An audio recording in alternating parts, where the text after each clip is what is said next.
Hi வணக்கம். இந்த series of கிளாஸஸில் என்ன சப்ஜெக்ட் பார்க்க போகிறோம் அப்படின்னா ப்ராபபிலிட்டி அண்ட் ஸ்டாட்டிஸ்டிக்ஸ். ஸோ இதில் பார்த்தீங்க அப்படின்னா 3 யூனிட்ஸ் வந்து common to probability and random processes, probability and queuing theory.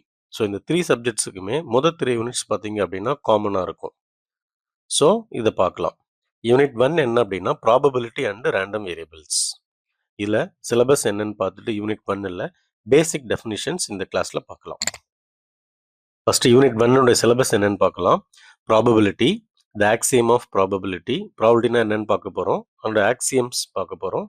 Conditional probability, Bayes theorem, discrete and continuous random variables, moments generating functions, அப்புறம் சம் ஸ்டாண்டர்ட் டிஸ்ட்ரிபியூஷன்ஸ் பார்க்க போகிறோம். என்னென்ன அப்படின்னா பைனாமியல், பாய்சான், ஜியோமெட்ரிக். இது மூணும் comes under discrete distributions.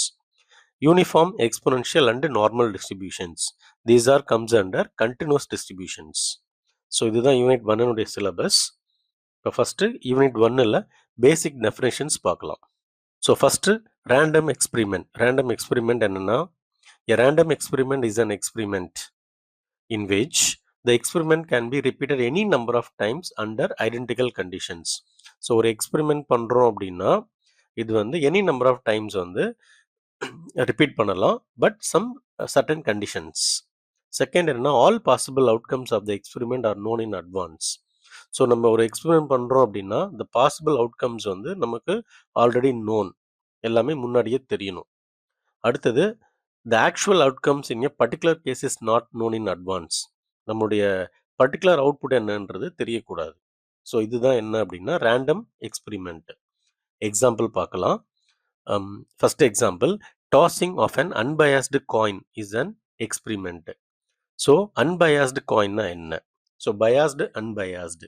So unbiased அப்படின்னா ஒரு நிலையற்ற காயின், அதாவது நம்ம ஒரு எந்த சைடுமோ ஒரு சார்ந்து இருக்கக்கூடாது, அதுதான் unbiased coin. unbiased. So tossing of an unbiased coin is an experiment.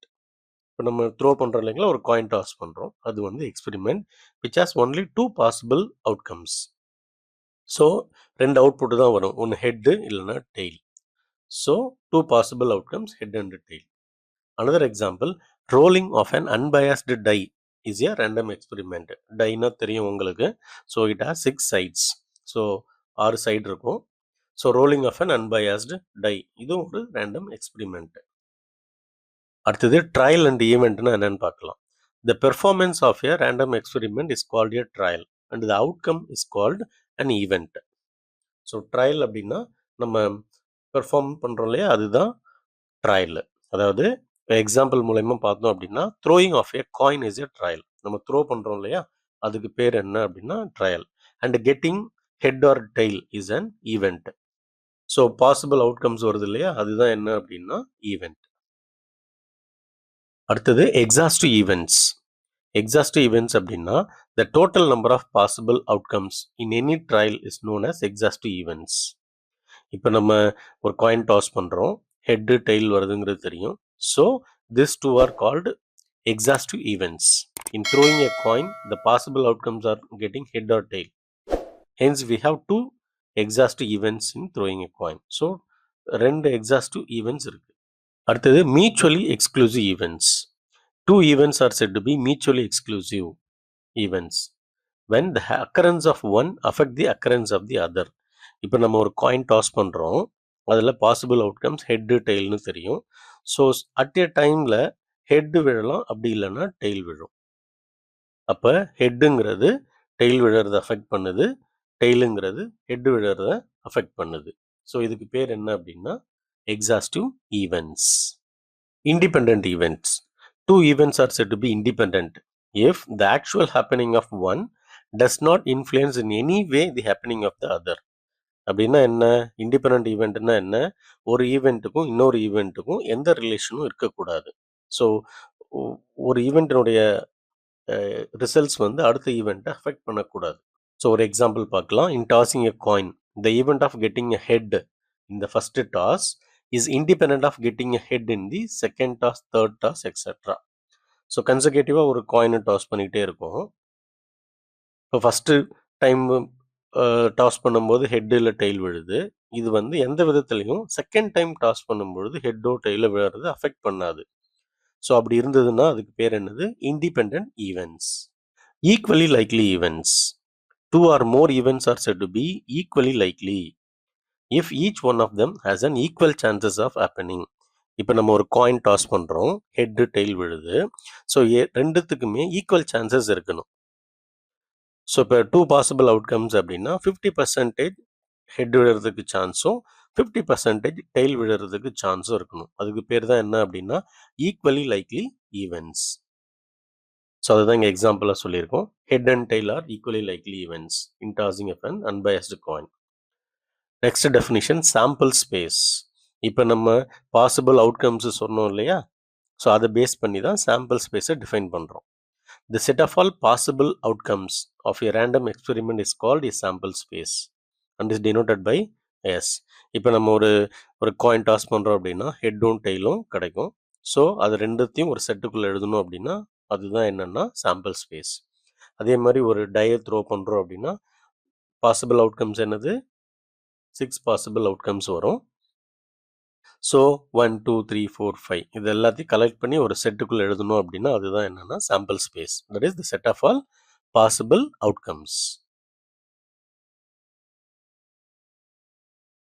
அடுத்தது ப்ராபபிலிட்டி. ஸோ ப்ராபபிலிட்டினா என்னன்னு பார்க்கலாம். So if a random experiment results in n equally லைக்லினா என்னன்னு தெரியும். மியூச்சுவலி எக்ஸ்க்ளூசிவ்னாலும் என்னன்னு தெரியும். And exhaustive events and m of them are favorable to an event A.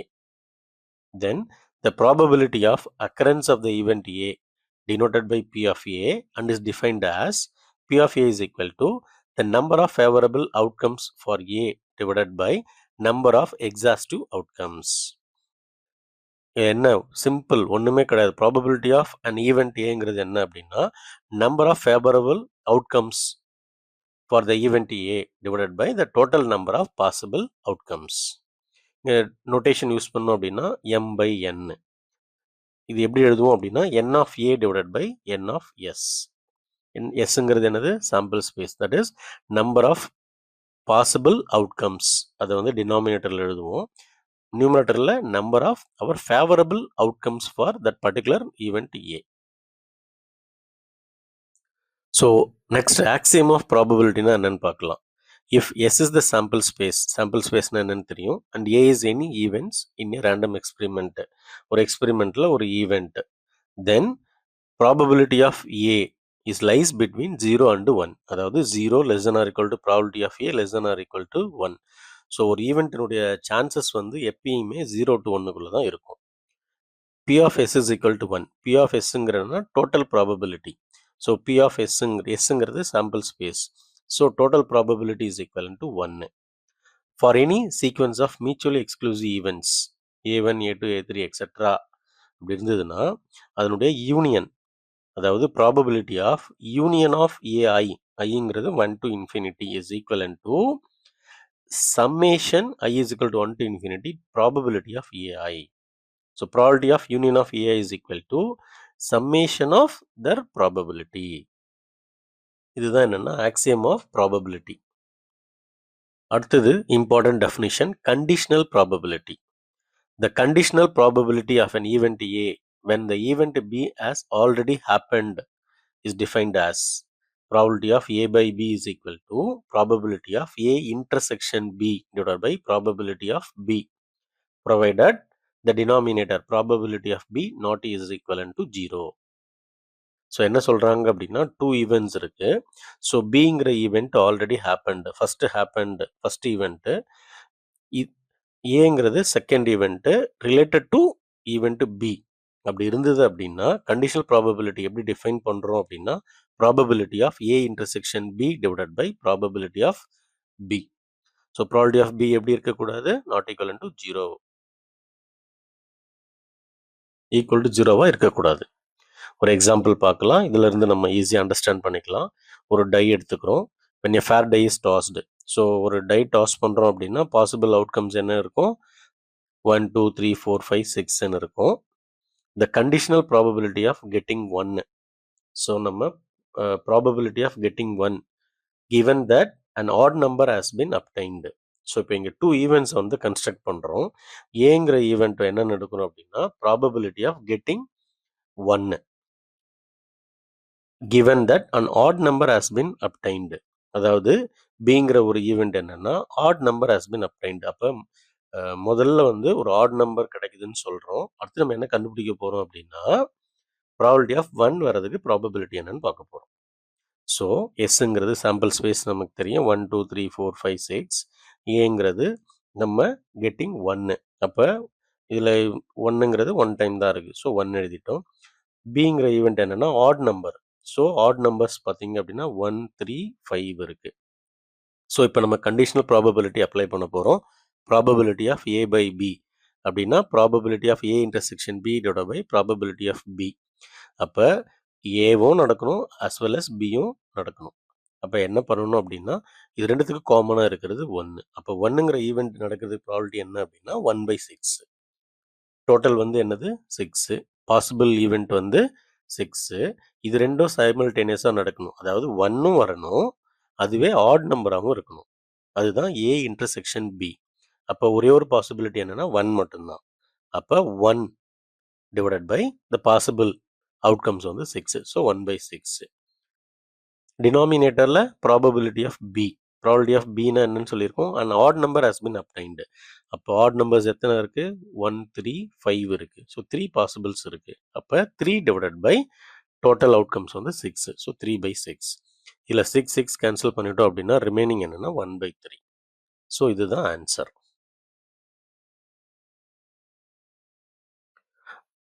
Note பார்க்கலாம்.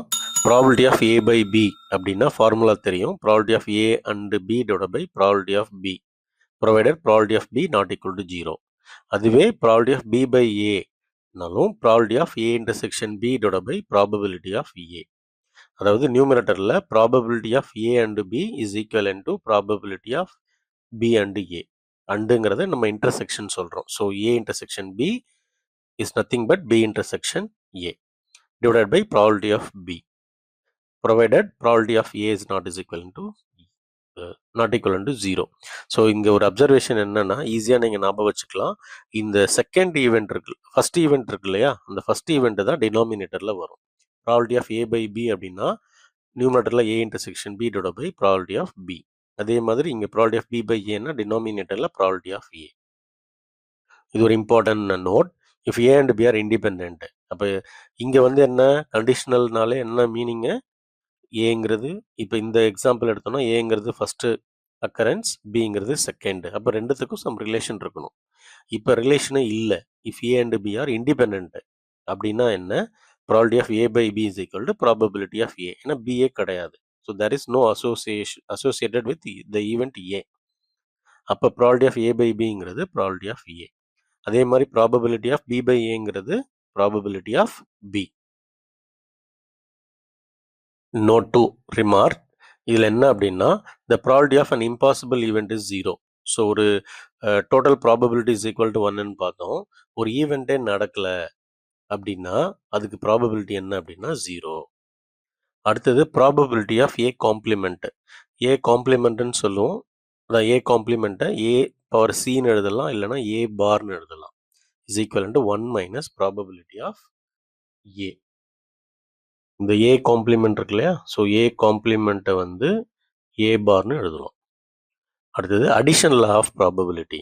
So addition law, if A and B are any 2 events, so ஒரு 2 events எடுத்துக்கிறோம், and are not disjoint.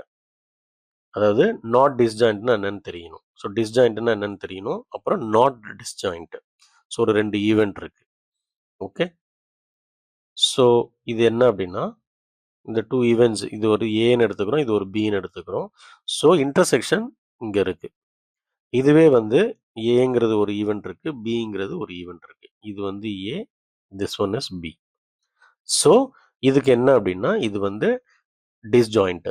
என்னன்னா not disjoint அப்படின்னா intersection இருக்குன்னு அர்த்தம். So ஏக்கும் பிக்கும் some intersection இருக்கு. ஸோ அப்படி இருக்கும் பொழுது probability of A union B அப்படின்னா என்னன்னா probability of A plus probability of B minus that intersection part probability of A intersection B. இதுதான் அடிஷன் லா ஆஃப் ப்ராபபிலிட்டி. இது 2 ஈவெண்ட்ஸுக்கு இந்த மாதிரி எழுதியிருக்கோம். இதே மாதிரி எனி நம்பர் ஆஃப் ஈவெண்ட்ஸுக்கும் எழுதலாம். நெக்ஸ்ட் என்னன்னா multiplication theorem. Multiplication if 2 events A and B are independent ஈவெண்ட்னா என்னன்னு தெரியும். ஸோ ஏக்கும் பிக்கும் எந்த ரிலேஷனும் கிடையாது. So first event will not affect the second event in any way and can happen simultaneously. So ரெண்டுமே அட் எ டைமில் நடக்குது. The probability of their joint occurrence A intersection B எப்படி எழுதலாம் அப்படின்னா P of A into probability of B. So P of A intersection B is equal to P of A into P of B. இதுதான் என்னன்னா multiplication theorem. அடுத்தது total probability. So if A1, A2, A3, etc. AN be a set of exhaustive and mutually exclusive events. Exhaustive events na என்னன்னு தெரியும். Total number of events தான் exhaustive and mutually exclusive events, and B is another event associated with AI. So Bங்கிறது ஒரு event. இது எப்படி இருக்குன்னா எல்லா ஈவெண்ட்லையும் associate பண்ணுது some relation. Then probability of B is equivalent to summation I is equal to 1 to n probability of AI into probability of B by AI. That is the conditional probability of B by AI. இந்த diagram பார்த்தீங்கன்னா தெரியும். So A1, A2, A3 இது எல்லாமே ஒரு sequence of events இருக்குது. பிங்கிற ஒரு event வந்து எல்லா ஈவெண்ட் கூடயும் அசோசியேட் பண்ணுது. ஏதாவது ஒரு ரிலேஷன் இருக்குது. அப்படி இருந்ததுன்னா the occurrence of B, probability of பிங்கிறது என்ன அப்படின்னா summation probability of AI into probability of conditional probability of B by AI. Thank you for watching this class. Please like, share and subscribe. Thank you.